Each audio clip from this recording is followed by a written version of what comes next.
Hello, how are you? If you don't know me, my name is Amy. I'm the children's librarian at the Thornton Library in Oxford. I hope you enjoyed last week's story time with Miss Amy down the South Branch, and I am so glad that you decided to come back for our second digital story time. Okay, if you've ever been to story time with me, you know that the very first thing we absolutely love to do, besides giving out stickers, is to sing our hello song. So, I need all of you to stand up and sing it with me, okay? It's a very easy song to sing, and all you need to know how to do is to clap your hands, to stomp your feet, to stretch up high, and to touch your toes. You ready? All right, here we go.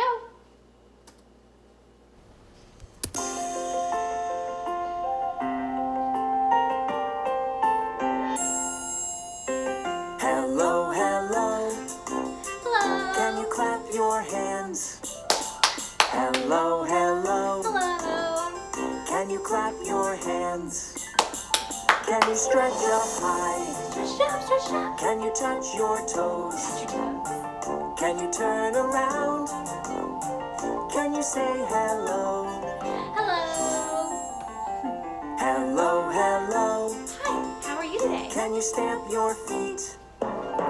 Hello, hello. Hello. Can you stamp your feet? Can you stretch up high? Stretch it out. Can you touch your toes? Touch your toes. Can you turn around?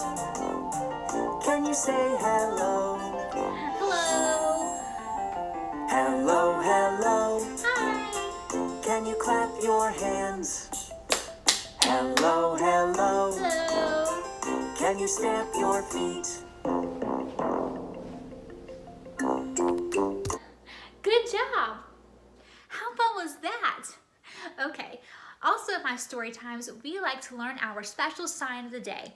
Today's sign is silly, because we're going to be reading several funny stories and doing a couple of crazy rhymes. Are you ready? If so, I need you to put your fist up like this, to pop out your thumb and your pinky, and this is actually the sign for Y in sign language. Now, you're going to put your thumb to your mouth like this and shake it. Good job! Now you're doing the sign for silly. So like I said, today we're going to read several funny stories. And our first story is The Wonky Donkey by Craig Smith. Let's see if you can make it through this whole story without giggling. I was walking down the road and I saw a donkey, hee-haw, and he only had 3 legs. He was a wonky donkey. I was walking down the road and I saw a donkey, hee-haw. He only had 3 legs and 1 eye. He was a winky wonky donkey.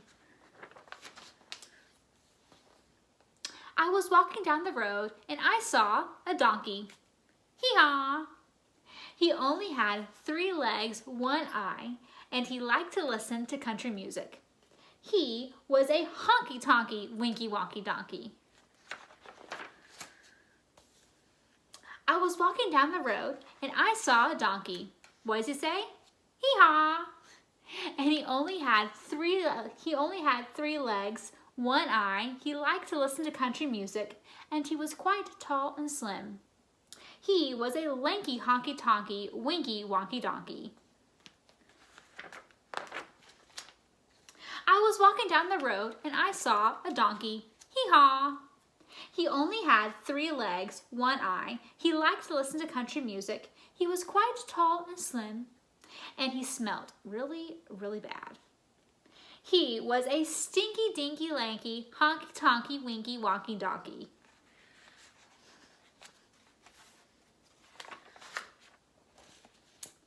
I was walking down the road and I saw a donkey. Hee-haw! He only had 3 legs, 1 eye. He liked to listen to country music. He was quite tall and slim. He smelled really, really bad. And that morning he got up early and hadn't had any coffee. He was a cranky, stinky, dinky, lanky, honky tonky, winky, wonky donkey. I was walking down the road and I saw a donkey. Hee-haw! He only had 3 legs, 1 eye. He liked to listen to country music. He was quite tall and slim. He smelled really, really bad. That morning he gotten up and hadn't had any coffee, and he was always getting into mischief. He was a hanky-panky cranky, stinky dinky lanky, honky tonky, winky wonky donkey. I was walking down the road and I saw a donkey. Hee-haw! He only had 3 legs, 1 eye. He liked to listen to country music. He was quite tall and slim. He smelled really, really bad. That morning he got up early and hadn't had any coffee. He was always getting up to mischief, but he was quite good looking.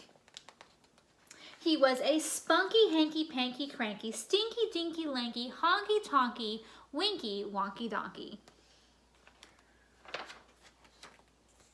I was walking down the road and I saw a donkey. What'd you say? Hee-haw! Did you enjoy that? Okay, now it's time to get some of our wiggles out. So I need all of you to stand up and do the wiggle rhyme with me.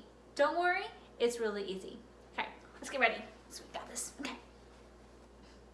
I can wiggle my fingers. I can wiggle my toes.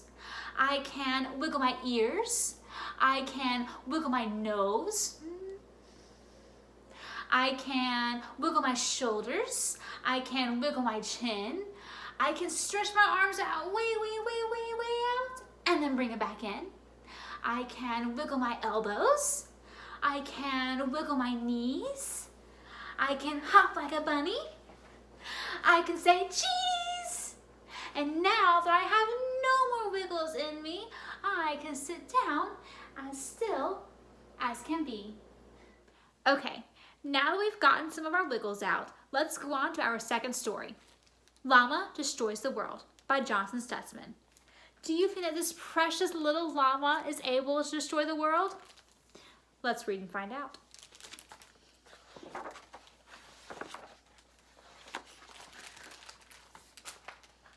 On Friday, Llama will destroy the world. I am Llama, proclaimed Llama. Monday. On Monday, Llama found cake. Piles of cake. More cake than any llama should ever eat. Dat, said Llama. That is a lot of cake.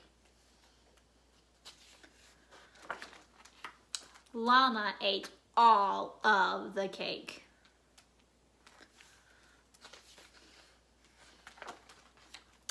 Burp!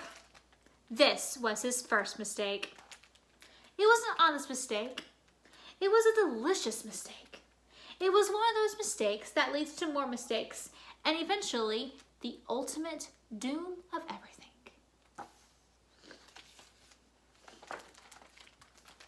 Tuesday. Tuesdays were for dancing. So Llama put on his dancing pants. The pants did not fit. He was still full of cake. But he never danced without his dancing pants. They made his butt look groovy. So Llama huffed and puffed and squeezed and stuffed himself into the pants. This was his second mistake.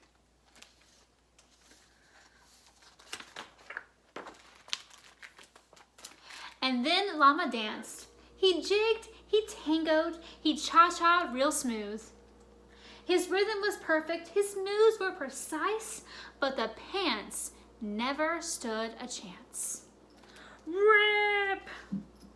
Oh no.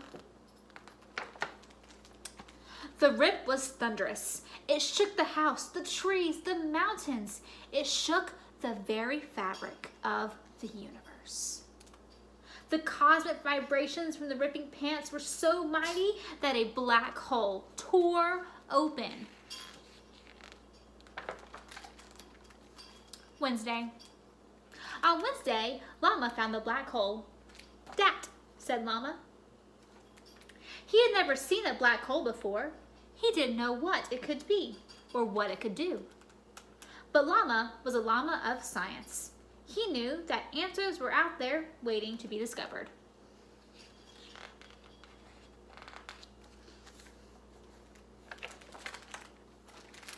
So Llama read books. He ran complex experiments. He debated with the greatest minds and thinkers he could find. And then he analyzed the data and came to a well thought out conclusion. "Dat," said Llama wisely. But instead of warning the world of its imminent doom, Llama decided to do something more important. He made a bologna and cheese sandwich with extra cheese. This was his third mistake.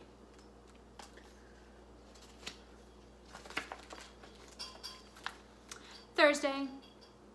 On Thursday, many signs of doom appeared in the sky. Flying top hats, soaring teacups, twisting, tumbling, well-dressed turtles. But Llama didn't stand a chance.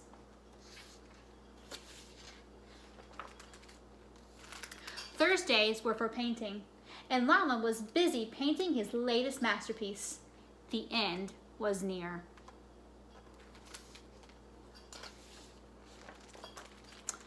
Friday. On Friday, the world ended. The more the black hole sucked in, the bigger and stronger it grew. Oh no! The animals flew, the pizzas and bicycles and houseplants flew, and Llama flew too. I am Llama!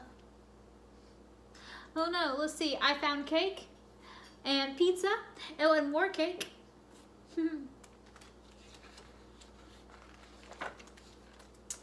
The black hole swallowed everything up. Every single thing left in the world. Everything left in the universe.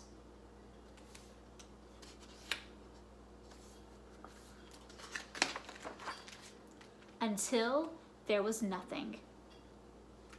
I am Llama! Where are you?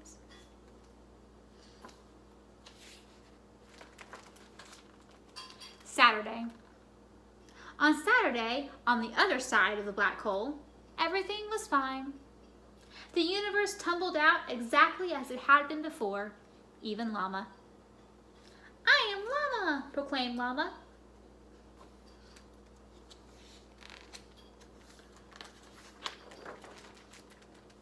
The sky was blue, the sun was shining, the world was perfectly calm, like nothing had ever happened.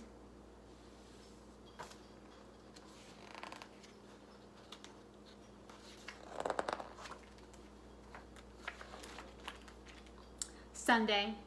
On Sunday, with the world back to normal, Llama found something wonderful. Piles of pie. More pie than any llama should ever eat. Dat, said Llama. That is a lot of pie. And what did Llama do? Llama ate all of the pie. So now you know what happens if you ever find a huge pile of cake and you decide to eat it. Okay, now let's go on to another rhyme to get some more of those wiggles out. But this time, we are going to pretend to be dragons. So, I need all of you to stand right back up and do what I do. Ready? Okay. Dragon, dragon, dance around. Dance, dance, dance. Dragon, dragon, touch the ground. Dragon, dragon, scratch your head. Dragon, dragon, point to something red. Quick, where's something red? Oh, this pillow has red in it.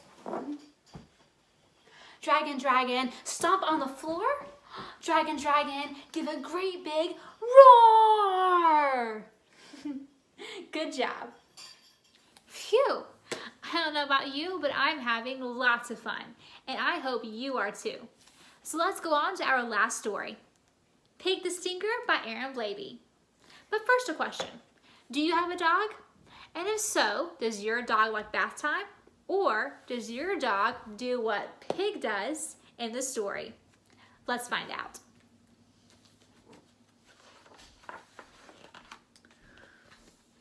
Pig was a pug, and I'm sorry to say his personal hygiene was far from okay.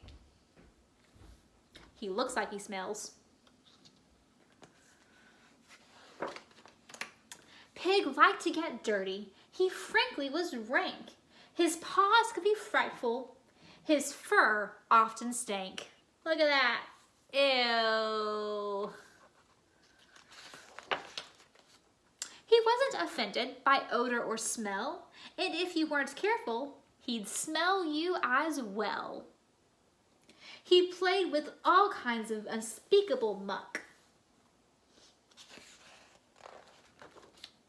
and do things to make you scream, "Don't do that, yuck!" He leaked out a stench that could not be forgotten. He reeked, he was rancid, in short, he was rotten.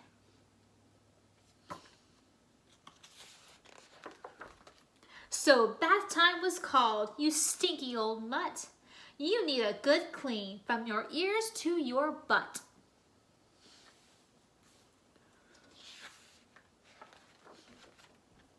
But Pig turned his tail, and before you could grab it, he was out of that room like a foul little rabbit.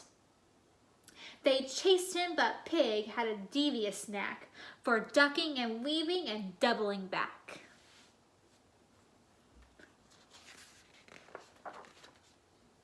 And once he had lost them, he used a small toy to block up the pipes, then hooted with joy. By the time they had found him, Pig boogied with glee. "You won't get your soapy old water on me."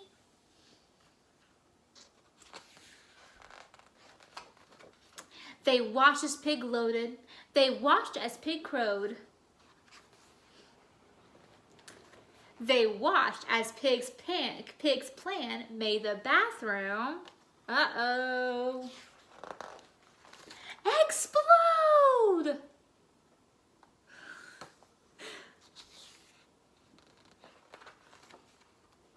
These days is different, I'm happy to say. If you tell Pig it's bath time, he won't disobey. But although you can wash him with soap, cloth, and towel, there's no getting around it.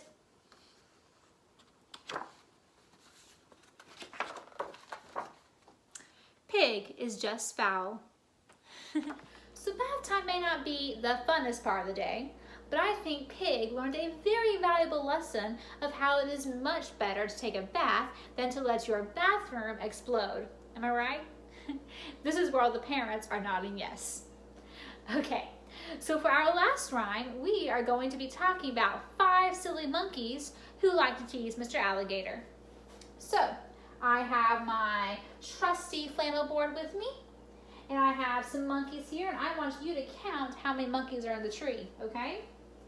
We have 1, 2, 3, 4, 5. Okay, so we've got 5 little monkeys sitting in a tree teasing Mr. Alligator saying, "You can't catch me." But along comes Mr. Alligator, as quiet as can be, and he snatches that monkey out of that tree. So now how many monkeys do we have left? Let's see, we have 1, 2, 3, 4. Good job. We have 4 little monkeys sitting in a tree teasing Mr. Alligator saying, "You can't catch me." But along comes Mr. Alligator, as quiet as can be, and he snatched that monkey out of that tree. So now we have 1, 2, 3. We have 3 little monkeys sitting in a tree teasing Mr. Alligator saying, "You can't catch me." But along comes Mr. Alligator, as quiet as can be, and he snatches that monkey out of that tree. So now we have 1, 2. We have 2 little monkeys sitting in a tree teasing Mr. Alligator saying, "You can't catch me." But along comes Mr. Alligator, as quiet as can be, and he snatched that monkey out of that tree. Oh man, so now we have just one little monkey sitting in a tree, still teasing Mr. Alligator, saying, "You can't catch me." But along comes Mr. Alligator, as quiet as can be, and he snatches that monkey out of that tree. And now there are no more monkeys left in the tree. Good job. Wow, what a fun story time. Did you have fun? I hope so. Thank you so much for joining me. I absolutely loved having story time with you. Don't forget to come back next week for another story time with Miss Amy from South Branch. Bye. Have a good day.